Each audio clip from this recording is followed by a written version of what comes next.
এই মুহূর্তে অবস্থান করছি রাজধানীর ৩০০ ফিট এলাকায়, যেখানে তারেক রহমানকে আগামীকালকে সংবর্ধনা দেওয়া হবে।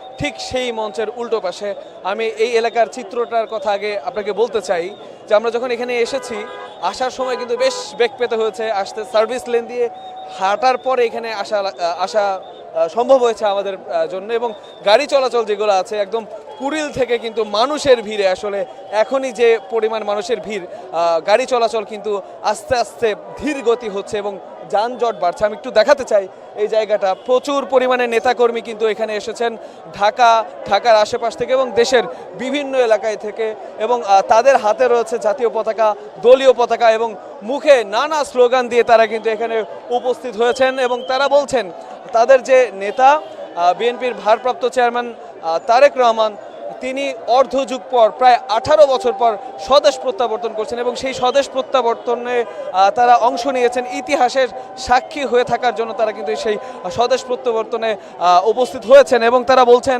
তাদের মুখে কিন্তু নানা স্লোগান আসলে শোভা পাচ্ছে এবং বিভিন্নভাবে তারা বক্তব্য দিচ্ছেন। তারা বলছেন তাদের যে আজকের এই আনন্দের উচ্ছ্বাস, সেটা শুধুমাত্র তাদের নেতার আগমনকে কেন্দ্র করে। দেখতে পাচ্ছেন তারেক রহমান আগামীকাল দেশে অবতরণ করবেন 12টা নাগাদ, বেলা 12টা নাগাদ অবতরণ করার কথা, এবং তার পরপরই 300 ফিটের এই এলাকাটাতে তাকে কিন্তু আসলে সংবর্ধনা দেওয়া হবে। কিন্তু আজ রাত না, আমরা জেনেছি যে আজ সারাদিনই আসলে এখানে লোক সমাগম অনেক বেশি ছিল।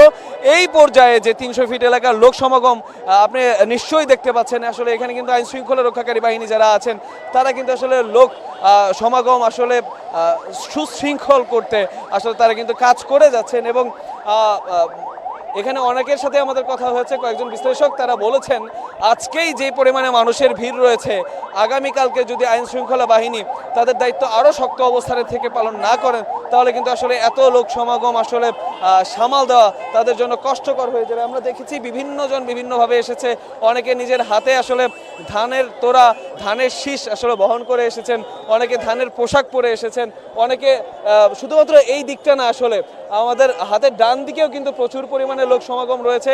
সেখানে কিন্তু বিভিন্নভাবে গান গেয়ে, দলীয় সঙ্গীত পরিবেশন করে, বিভিন্ন বিপ্লবী সঙ্গীত পরিবেশন করে এবং বিভিন্ন ধরনের স্লোগান দিয়ে আসলে মানুষকে উজ্জীবিত রাখার যে প্রয়াস, সেটা কিন্তু আসলে চালিয়ে যাচ্ছেন যারা আছেন এখানে তারা। এবং এখানে আসা লোকেরা, তাদের মধ্যে কিন্তু বাড়তি উচ্ছ্বাস আমরা দেখতে পেরেছি এবং তাদের চোখে মুখে উচ্ছ্বাস, যেটা বলতে চাই। দেখতে পাচ্ছেন যে মঞ্চ যেই দিকটায় আছে রাস্তার, ঠিক তার উল্টো পাশের চিত্রটা একটু দেখাচ্ছি।